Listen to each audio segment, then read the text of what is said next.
So Allie, I want to introduce you properly, and I'm probably sure I'll get it wrong, but I'm going to do my best. So the Honorable Allie Leslie, former Deputy Administrator of the Small Business Administration and retired Rear Admiral.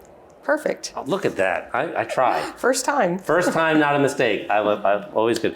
So thank you for joining us on Cargomatic's People on the Move. My pleasure. Thank you for the invite. No, it's great. And, we always like people from different backgrounds. And, I kind of want to dive in because I'll stick with our country at the moment, although we are in the international arena. A good part of what goes on in the international arena is affected by what goes on here domestically. And there's a lot going on at the moment. There sure is. And I figured that you probably have opinions on all sorts of things, both from the layoffs of government workers and government contractors to even in your role as Deputy Administrator of the SBA, what some of the policies might be and how they're going to affect small businesses in America. So, where do you want to start on that? I was going to ask you where you want to start on that. Well, sure. Let's start with the small businesses because that is near and dear to my heart. Okay, great. I was a business owner back from 2005 to 2010, had a print shop in Temecula, California, and I sold the rights or let the rights to that go when I moved back east. And I know what it's like to start a business, and it is hard, and it takes a lot of work and dedication, and the small businesses are the engine of the U.S., and I still believe that. That was our mantra when I was at the administration, and I'm glad to see that it still remains a bipartisan focus for Congress to keep the small businesses alive. Now, the opportunities, I think, they're still there. I think that in private industry as well as with the government, opportunities for small businesses will still be there. With the current focus on cutting the deficit, everybody's taking a hit. Government contractors, federal employees, large businesses, small businesses, programs. I think that it's a right sizing of the government, right sizing of the budget, and something does need to be done. I don't think there's any question about that.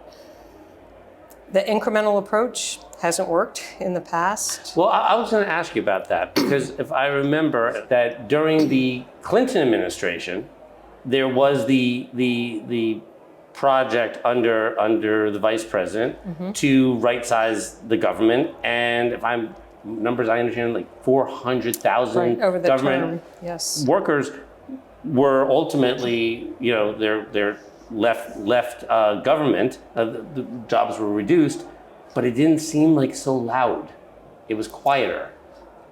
I think the whole dynamics of the media have changed over time. Okay. There's the social media now that plays a big role in how we get our information, and I find that it's really difficult to watch the news anymore because we're not getting the facts. We're getting a lot of opinions and speculations and evoking emotions and reactions instead of what is really happening.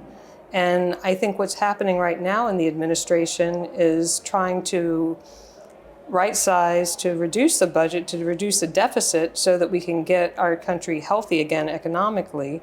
But we're still in the sausage making mode. We're not there.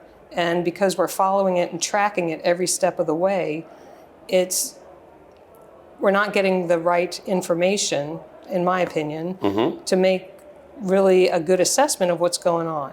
I think we need to let things play out because there's obviously a plan. Every other day we hear something contrary to what we heard the day before. And I think once everything settles out, we'll be on track again. But it's going to take some pain to get to the next step and the next level.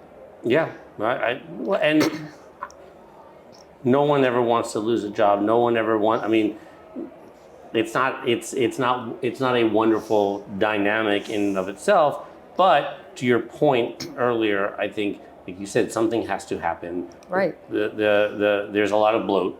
If you were running a small business and you had staffed up beyond what you needed, you would have to make cuts. Have to.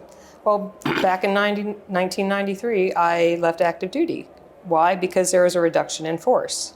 Okay. We were asked I left voluntarily, but at the same time, I knew that there was going to be a reduction, and if I didn't leave voluntarily, then maybe I would be cut at some time. But I was fortunate enough to affiliate with the Navy Reserves, and I ended up serving out a very good career with lots of great opportunities, great experiences that I will never trade.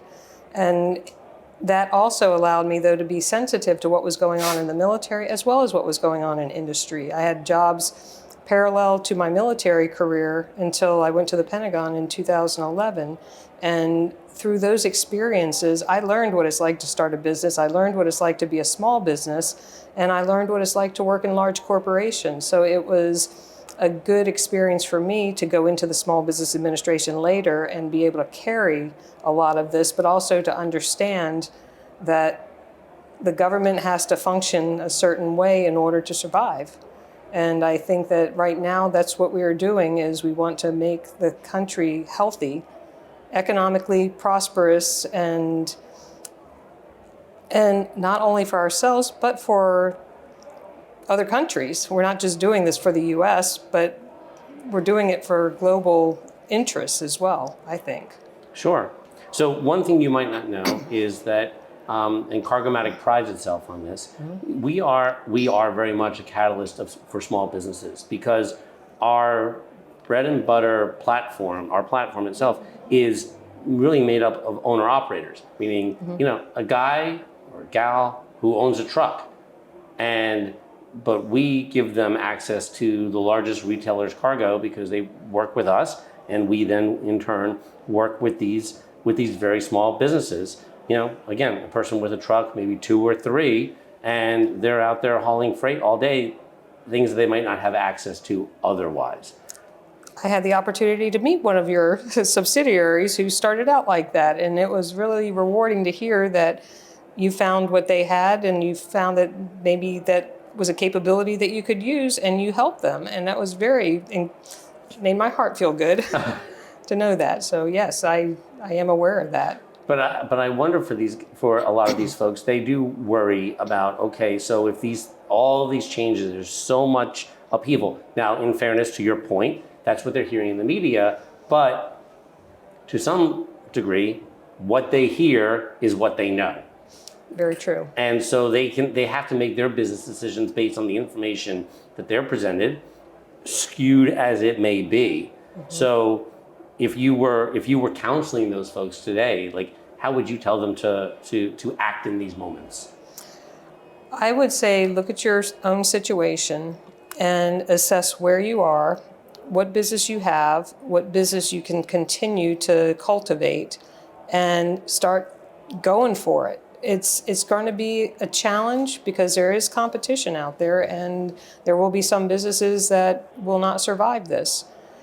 But through that, they may find that they have other skills that they can apply someplace else, and maybe other opportunities. Maybe there are larger corporations that do want their skills or do want their commodities, and they can look to those for merger opportunities or for acquisition opportunities or something else that will help them to still be viable.